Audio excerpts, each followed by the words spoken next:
Morning, barn cats. Hi, Jeannie Barn Cat. How are you? Taking a nap in your hut this morning? And here we have Pablo Barn Cat. He doesn't even want to come outside. We definitely got our first snow of the winter. Careful there, sweetie. Hurt yourself.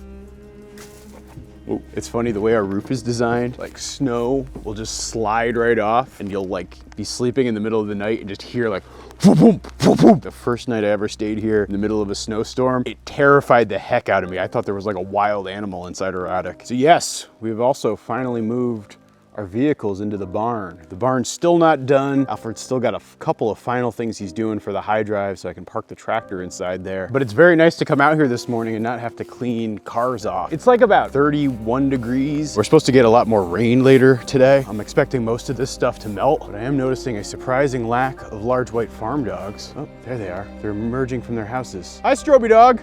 How's it going? Hey, look, it's Abby Dabby Doo too. Hey, good to see you both. All right, dogs, please sit.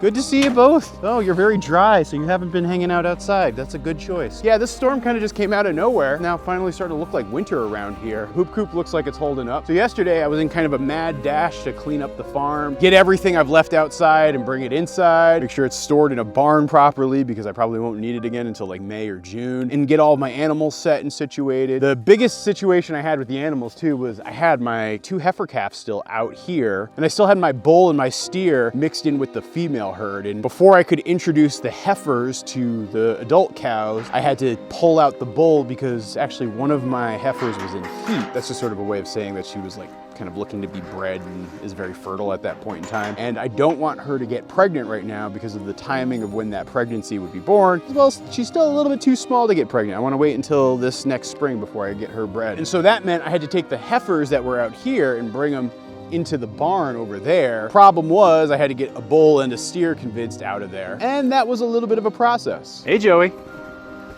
Here you go. Hey, Macho Man. How's it going, buddy? Come on, Macho. Good boy. Let me get you right around the neck. How about that? All right, keep coming with me. Audrey, you want to come out? You got to get her out as well as Macho Man in. Macho Man, you want to come with me?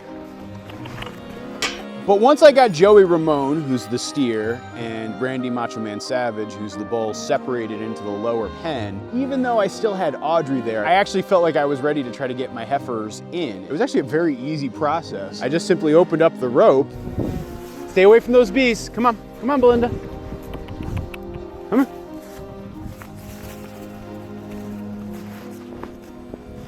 Come on, Belinda. There we go. Okay, hang on.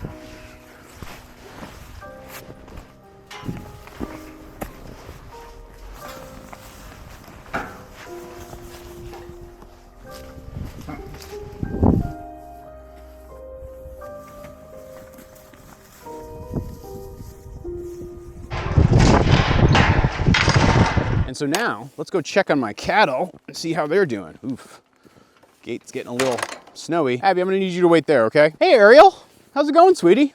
No, you pressed your hay bale right up against the fence. Good to see you this morning. Boop. And oh, would you look at that? This is kind of nice to see. Bonnie, looks like you got some hay on your head. Do you not care about that? You can actually see how the heifers have grown and gotten bigger. She's definitely looking almost as big as her mom. Not quite. Her mom's actually starting to look bigger and bigger. I think her mom's pregnant. Bonnie McMurray's one of the heifers. Belinda Carlisle's the other. They were born last year, so the winter of, in like spring of 2022. Belinda here, you can actually see her mom is back there. Belinda was my first calf born on the farm, so she was born in March of 2022. Bonnie was my last calf born on the farm that year, and she is like, I think mid-April 2022, so they're pretty close in age. So they spent the whole summer separated from everybody, but now they're back. We've got the youngest here in the herd hanging out. What's going on, baby bee? How are you doing? Good girl. I'm not gonna try to touch you, but you're letting me get pretty close. What's that stuck to your neck? Like a piece of ice or something? What is that? Baby bee is starting to get big too. And you can see our boss cow, Audrey. Eventually I was able to catch her just when she was over by the gate and get her separated from everybody else. And so now what you see here, this is my whole cow herd, or my whole female part of the herd for right now. And then we got the boys club over on this side. Boys club. What's up there, Joseph? And Macho Man Randy Savage hanging out. He's munching on some hay. And so these fellows are gonna stay here separated from the rest of the herd. Again, I do this because at this point, I want all of my cows bred, and if they're not bred, I don't want them to get pregnant out of cycle with everybody else. And two, yesterday afternoon, while they were over here, Bonnie McMurray in particular was really getting the attention of Macho Man, and yeah, they would probably be mating if they had access to each other, and I don't want Bonnie getting pregnant yet. All right. Did you feed the dog? Yes. And so they will stay separated now from the herd until like June-ish, mid-late June is when I'll reintroduce Macho Man to the herd, because hopefully at that point I'll have a handful of calves and Bonnie and Belinda will be old enough to be bred. Now my youngest heifer calf, Baby B, I will separate her from the herd next year, much like I did with Bonnie and Belinda. She'll probably stay in this lower pasture and then the rest of the herd will be up on the upper pasture. I'm working on getting a friend or two for Baby B so that she's not all alone. Because cattle are herd animals, they don't like to be alone, and so it's always good to have like a friend or two that she could be paired with. Bonnie just tried to like intimidate Baby B a little bit. One of the interesting things is even though both Bonnie and Belinda were born with this herd, and they even spent a lot of time just separated by a single fence up there, but now that they're all regrouped together, I've noticed that they've been fighting a little bit and jockeying for dominance a little bit. Like, for example, I don't know if you just saw Audrey, who's my boss cow, just made the move at Bonnie to show her dominance. And it's just interesting to see the pecking order of the cattle and how they're established. See? She's like, I'm the boss cow. And if you're curious about what the current ranking order is, Audrey is the boss cow still. Ariel still remains number 2. In my experience now, actually, Anne of Green Gables, she's actually number 3. Annabelle right here is number 4. Amanda Hug and Kiss, who was my new mom this year, she's number 5. Bonnie and Belinda are now 6 and 7. Like, they are the lowest gals on the totem pole. Baby B is kind of exempted from that because she's protected by her mom. And all of the adult cows don't try to bully her at all. So they're actually very kind to each other. You know, the first year I had cattle that were pregnant, I didn't quite know what to look for. This year, as I'm looking at them, I can clearly tell that Anne looks pregnant too. Like, just looking at how she's starting to bulge out on the side. The more I learn about taking care of these animals, the more I'm actually starting to notice some of these signs better than I did, say, the first go around. So I don't know if you noticed this, but Audrey is like scratching up against that branch. I actually left that intentionally in there. I wanted to give them something to play with and scratch on. There was like a tree limb that fell from over here, fell right there. I cut it up a little bit, moved it around a little bit so it wasn't right against the fence. And yeah, they seem to enjoy it as a scratching post. I don't know if you guys are interested, but I might remount some brushes to that pole like I've done in years past. And so if you want to see me do that, you should definitely drop it in the comments. Now the ladies have a lot of space. It's almost 3/4 of an acre, almost an acre is their winter yard. They can go underneath the high drive right there if they want to get out of the elements, but what I find is they stay out most of the time. You know, that's basically the magic of the Scottish Highland breed. They're just such rugged animals. That's why they're kind of perfect for us here. The boys have a smaller pen. It's I don't know, about 75 feet by 30 feet. And then they have access to underneath the barn, and so they can get out of the elements too. And I don't know, I probably will end up feeding, I don't know, 3 bales of hay, 4 bales of hay to the ladies each week and 1 bale for the boys. I know I do have a little bit of a risk of them hopping a fence, the risk I'm gonna take. I actually even have poly braid set up just to keep them from trying to bounce up against that fence. It's, you know, chained to a couple of T-posts. So I've got enough reinforcement that I'm not worried about them knocking it over, but who knows, maybe one day they might get ambitious and try to climb. Somehow Macho Man got into another patch of burdock and I'm gonna have to clean him up again. This is like the 4th time he's done it this year. Dude, you just love that burdock, don't you? Now, I genuinely hope I've worked out the kinks to my watering system. Things went well yesterday, but the day before you actually saw in a video, and that was not good. I feel like I almost need to apologize for that video because I was just so darn frustrated. But I suppose that is a core part of farming, is that things will not go as planned and you have to like have an approach for dealing with anything that doesn't go as planned. All right, let's see how this goes. So this is that line that I just hooked up next to the trough. Lock that in place, flip the switch. There we go. This is a better setup for winter. So this can be a drain pipe as well as a connection, or I can even connect over to there when I'm done with these guys. Or I can do them simultaneously, but then I lose water pressure. But now let's go check the other part of this equation to make sure the water's flowing through the hose. There we go, it's looking good. I like it a lot. So it'll fill up their trough. Now you guys might notice that there's a lot of slush and ice in there. I'm not too worried about that because it's supposed to continue to warm up later today. I am figuring out a way to keep the water from freezing though this winter, and so I actually have both troughs right here in relatively close proximity because I have a plan, but I am not going to reveal that plan just yet. So you'll have to just continue watching as I try to figure that out. If people have ideas or might guess what my plan is, I would love to hear it, but the idea is to have them both outside versus inside. I would find when I left them inside the barn, they'd get grosser and muddier, and then it's much harder to drain the trough if I need to. And so I'm sticking with both of them outside, but I still need to figure out a way to prevent it from freezing. Pablo Barn Cat is a mood right now. All right, so it looks like the water trough is pretty much filled up over there. I only have to fill a 100-gallon water trough once a day.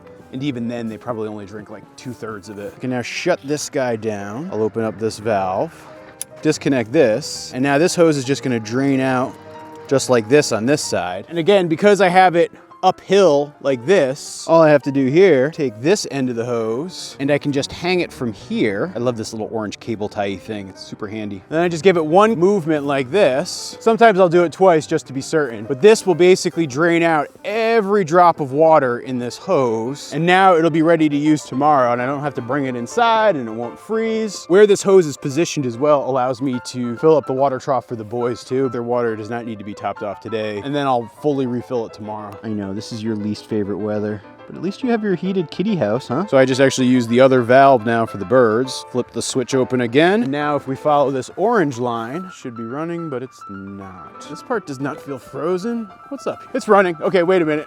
I was just being a doofus. So because it goes up so high, it needs a little bit more time to build up the right water pressure. You know, I essentially clear the pipe every time I use it, and so that means before water can get all the way through, it's got to fill up with water, and particularly when you have an incline like that, it needs to build up enough pressure to push that water up, and so that just takes a little bit more time. And maybe Valerie will give us a quick counter of how long it actually took.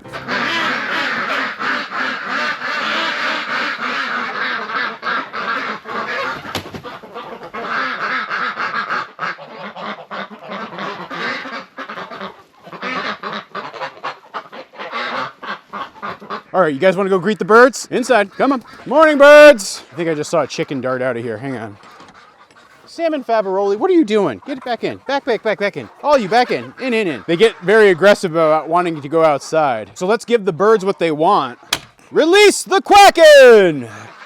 These younger chickens have never seen snow. Ron Swanson's an old pro, but she doesn't like it.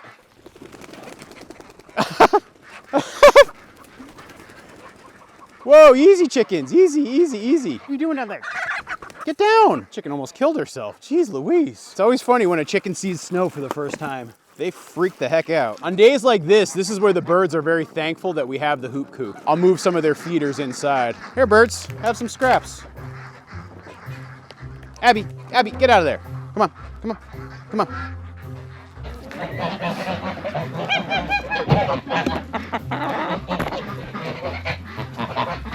Sorry, you guys got goosed. Easy, everybody. Easy.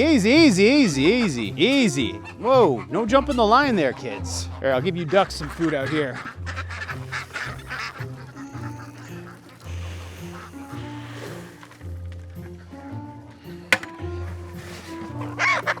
So this was the chicken that got zapped a little bit earlier. I was really worried about her. That's a lot of electricity for a chicken to take. And it seemed like she was getting shocked, but wasn't able to move. Like it was almost like taser affecting her. And so I don't know if anybody saw me pull her down like that and was worried I was being too rough. I was simply doing it because I was very worried about her. Rise and grind, weird chickens.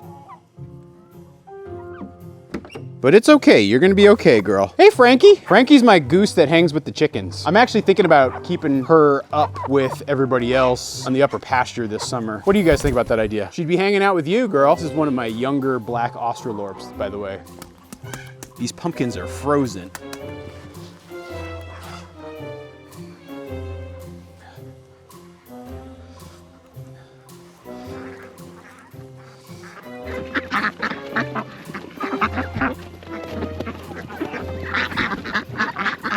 So now the one downside with this hose system that I have is that the water kind of all goes downhill. And this area becomes a skating rink. That's why probably starting pretty soon, it'll be mandatory footwear for me to come out here wearing micro spikes, which are gonna help me grip into the ice.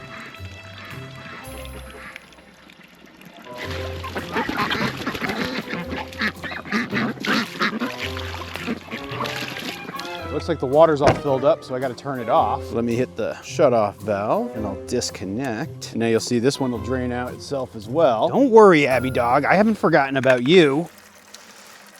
Kind of the same thing I did with the cattle water. I just need to do this to clear it out on the other end. That looks like it's nice and empty. Turn that off. And then I do this just to make sure nothing freezes and it all drains out. I leave them open. That was actually the mistake I made the other day when I was having water problems. Farming is full of hard lessons learned. Hey, Abby dog, come here. I got fresh water for you. Dogs don't only need water, they also need food. They like the kibble, but they really like the toppers. And so try to give them both. Pablo, stop it. All right, Abby, here's your food.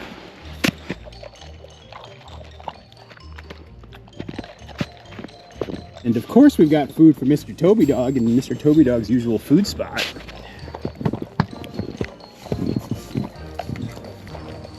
Oh, and does Ginevra Barn Cat want food too? Where's your food bowls? Here's one of them. Here's another one. Here's some water. Nobody gets excited about water, I know, because you're barn cats.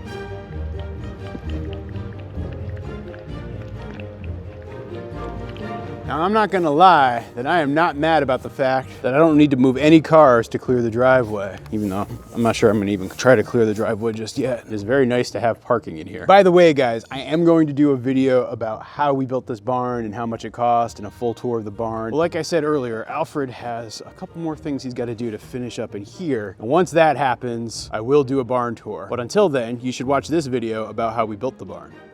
Thanks for watching, everybody.